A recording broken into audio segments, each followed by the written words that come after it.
Irmã Milena, você cresceu num lar evangélico, né? Que nós já conversamos um pouquinho. Não teve nenhuma crise? Porque quando nós chegamos na adolescência, pelo menos eu cresci num lar evangélico e quando eu cheguei na minha adolescência eu tive crise e acabei até me afastando. Você não teve nenhuma crise desde quando você foi criado num lar evangélico até hoje? Já começa falando assim, né? Já começa falando de crise, eu gosto assim. Eu vou dizer que eu tenho crises até hoje. Então, acho que as crises elas fazem parte da vida. Elias teve crise depois de ser tremendamente usado por Deus, então não tem como a gente fugir das crises, né? Tive várias crises e até hoje a gente enfrenta algumas, mas acho que cada crise revela um novo nível, uma nova fase, um novo conhecimento, uma nova revelação. E sim, muitas crises. Mas nunca pensou nessa crise, nem quando foi adolescente, de se afastar do caminho? Já me afastei, já tive brigas com Deus. Eu falava, hoje eu não falo mais assim, mas eu falava assim, eu sou uma filha rebelde, Deus sabe do jeito que me fez. Eu tinha bastante crises assim, e eu batia de frente com Deus de coisas que eu não entendia, não aceitava. E literalmente, já tive tempos de ficar assim bem distante de Deus. Lá pros meus 16 anos, 19, 18, por aí. Tá vendo? A crise faz parte, né? Mas graças a Deus voltou pro caminho como eu voltei pro caminho. Tive crise, né? Mas só que eu ainda me afundei em drogas, em bebidas. Mas aí, graças a Deus, voltei pra casa do pai, né? E o que levou a irmã a querer ser formada, estudar a mente, né? Psicanálise, como é que fala? Psicanalista? Isso, psicanalista. Qual foi a motivação? Desde adolescente, justamente por ter muitas crises, eu gostava muito de estudar e entender a mente. Porque desde pequena eu tinha ansiedade, eu tinha complexo de inferioridade, eu sentia muito rejeição, então desde pequena, desde adolescente, eu gostava de estudar sobre a mente. Mas eu não acreditava, assim, eu vim de uma família bem simples, né? Bem humilde. Então a gente falava, psicologia não dá dinheiro, psicanálise não dá dinheiro, essas coisas de terapeuta não dá dinheiro. Então eu sempre tive vontade de estudar sobre a mente, mas por conta de não ter esse conhecimento, e eu sempre ouvia que o que dava dinheiro era engenharia, era direito, era medicina, essas coisas, eu deixei esse sonho um pouco de lado. Então, por um tempo, eu fui técnica em mecânica, fiz um período de engenharia mecânica, depois eu comecei a empreender. E eu entrei nessa área justamente por uma profecia. Profecia? Uhum. Então conta aí como foi essa profecia. Pra quebrar o tabu, você precisa entrar nessa área. Pois é. O que aconteceu?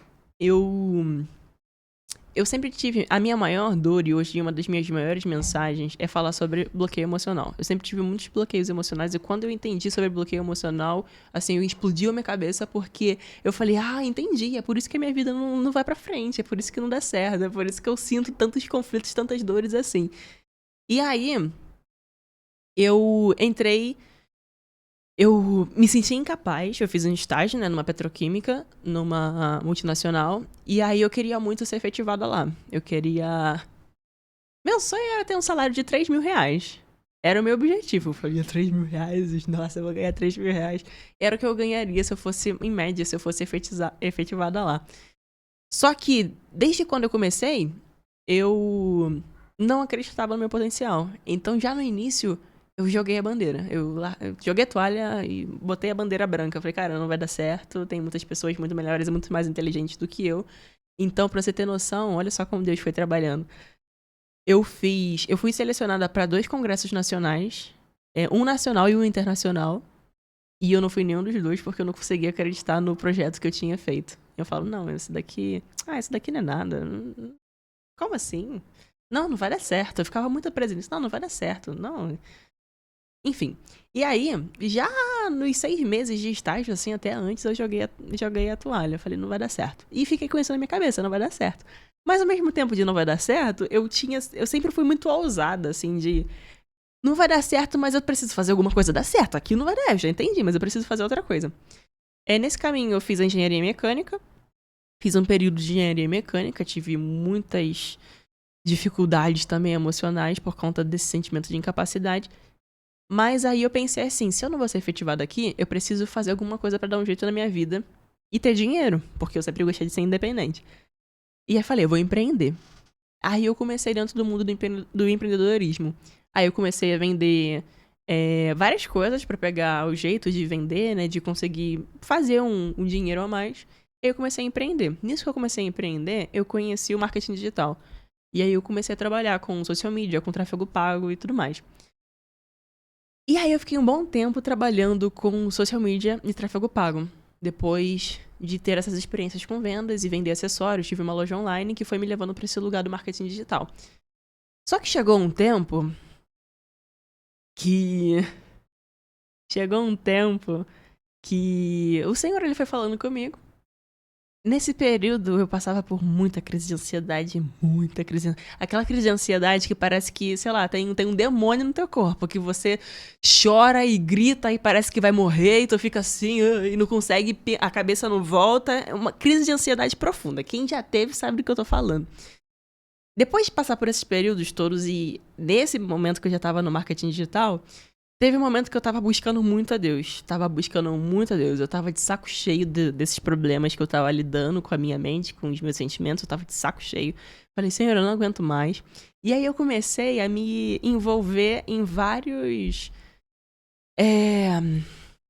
Me envolver em vários ambientes diferentes, porque quando a gente quer mudar, não tem como você mudar sempre no mesmo ambiente, fazendo sempre as mesmas coisas. Você precisa buscar novas experiências. E aí foi que eu comecei a frequentar, na minha igreja a gente tem, tipo uma célula, né? Lá a gente chama de GC. E aí nesse GC eu recebi uma palavra. Foi num evento de confraternização.